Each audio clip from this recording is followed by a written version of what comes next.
రాష్ట్రంలో ఉన్న పాలిటెక్నిక్ కళాశాల విద్యార్థులు కొంతమంది నా శిబిరానికి వచ్చి మా ఒక పాలిటెక్నిక్ విద్యార్థుల సమస్య మీద మీరు మాట్లాడాలి, మా దగ్గర రావాలి సార్ అని చెప్పి వారు ఆహ్వానించినటువంటి ఒక నేపథ్యంలో ఈరోజు రామంతపూర్ పాలిటెక్నిక్ కాలేజ్ స్టూడెంట్స్ దగ్గరికి నేను పొద్దున వారిని కలవటానికి వెళ్ళాల్సి ఉండే.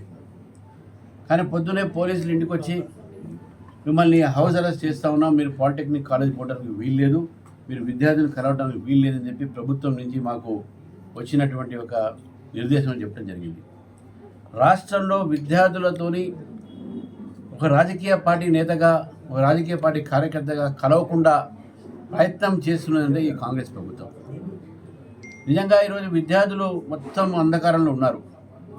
ఒకవైపు విద్యార్థులకు ఫీజు రియంబర్స్మెంట్ రాకపోతే, ఆయుష్ విద్యార్థి లాంటి వాళ్లకు స్టైపెండ్లు సరిగ్గా ఇవ్వకపోతే, ఇంకోవైపు పాలిటెక్నిక్ విద్యార్థుల్ని జియో 97 ద్వారా వాళ్ళని కేవలం ఒక స్కిల్ డెవలప్మెంట్ కిందనే పెట్టేసి పాలిటెక్లో ఏదైతే ఈసెట్కు అవకాశం ఉంటుందో అవన్నీ కూడా వారి యొక్క భవిష్యత్తుని కూడా అంధకారంలో తోసేసినటువంటి జియో 97ని వారు ఎత్తేయాలని చెప్పేసి కూడా డిమాండ్ చేస్తున్న సందర్భంగా వాళ్ళ మీద లాఠీ చార్జీలు చేసి వాళ్ళ మీద కేసులు పెట్టి ఈరోజు వాళ్ళు హింసించేటటువంటి ప్రయత్నం ప్రభుత్వం చేస్తూ ఉంది. కాబట్టి ఈరోజు పాలిటెక్నిక్ కాలేజ్ నేను వెళ్ళాలనేటువంటి సమయంలో పొద్దున్నే పోలీసులు అరెస్ట్ చేయడం చేత ప్రభుత్వం ఒక నిర్దేశం మేరకై ఈ యొక్క ప్రభుత్వం ఒక ఎమర్జెన్సీ మైండ్ సెట్, ప్రజాస్వామ్యం వ్యతిరేకంగా ప్రజలు ఈరోజు బాధపడుతూ ఉన్నారు, విద్యార్థులు బాధపడుతూ ఉన్నారు. ఎందుకు ఈ విధంగా చేస్తున్నారని చెప్పి స్పష్టంగా ఈరోజు మనకు కనబడుతూ ఉంది. కాబట్టే దీనికి అన్నిటి కూడా కారణము ప్రభుత్వం ఒక భయము, భారతీయ జనతా పార్టీతో విద్యార్థులు మాయమడి ఉన్నారు. కాబట్టి ఈరోజు రాహుల్ గాంధీ గారిని చెప్తా ఉన్నాను, మీరు ఈరోజు బీజేపీ పరిపాలిత రాష్ట్రంలో పోయి విద్యార్థులను రెచ్చగొట్టే ప్రయత్నం చేస్తున్నారు. కానీ అసలైన సమస్య విద్యార్థుల సమస్య తెలంగాణ రాష్ట్రంలో ఉంది. విద్యా వ్యవస్థ బస్సుపట్టింది.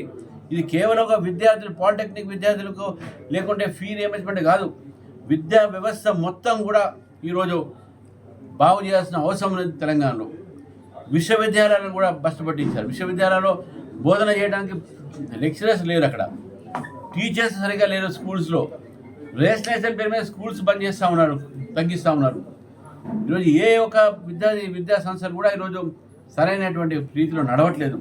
విద్యా వ్యవస్థ, విద్యా మంత్రి రేవంత్ రెడ్డి గారు వారే స్వయం కాబట్టి వారే బాధ్యత వహించాలని చెప్పేసి ఈ సందర్భంగా నేను ఈరోజు విద్యార్థులను కలుస్తానంటే నన్ను కలవనీయకుండా చేయడం అనేది ఇది భారతీయ జనతా పార్టీ మీద ఈ అణచివేత చర్యగా, ఎమర్జెన్సీ విధంగా విధించినటువంటి ఒక పరిస్థితి ఈరోజు తెలంగాణ చూస్తున్నాం. కాబట్టి నేను భారతీయ జనతా పార్టీ ఖండిస్తాను.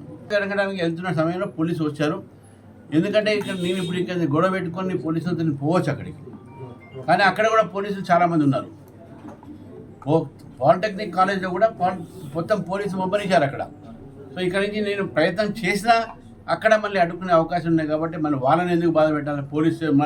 పోలీసులు కాలేజీలో పోయి పిల్లల మీద లాఠీ చార్జ్ చేయడం ఇవన్నీ కూడా మంచిది కాదు. వాళ్ళ ఒక భవిష్యత్తు కోసం, వాళ్ళ ఒక బావు కోసమే నేను ఇంట్లోనే అరెస్ట్ చేశారు. కాబట్టి నేను ఇంటి దగ్గర పోలీసు వారు వెళ్ళేదాకా నేను ఇంట్లోనే ఉంటాను.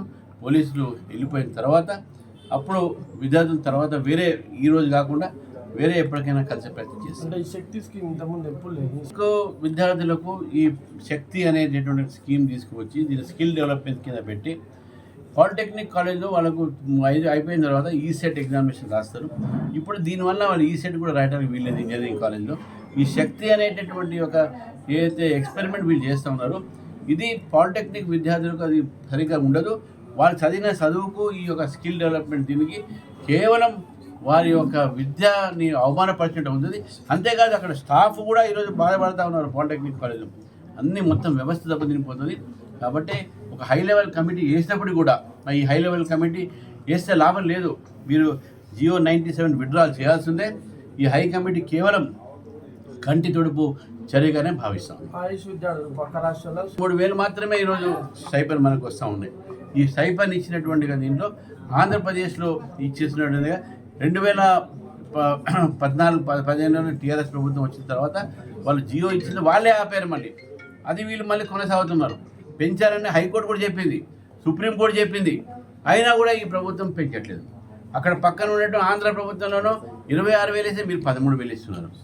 పీజీ స్టూడెంట్స్కు ఇస్తారా? అదేవిధంగా హౌస్ సర్జన్ చేసే వాళ్ళకు అక్కడ 30,000 వేస్తే ఇంకా మీరు 15,000 వేస్తున్నారు. అంటే ఎంత వ్యత్యాసం ఉందో చూడండి. తెలంగాణలో విద్యార్థుల మీద కానీ విద్యా వ్యవస్థ మీద కానీ ఈ ప్రభుత్వానికి శ్రద్ధ లేదు. ఏమైతే పర్వాలేదు, విద్యార్థులు మాకు ఏం సంబంధం లేదు, మా అధికారం మాకుంటే చాలు, మేము దోచుకునేది మాకుంటే చాలు అని చెప్పేసి ఈ ప్రభుత్వం ఆ విధంగా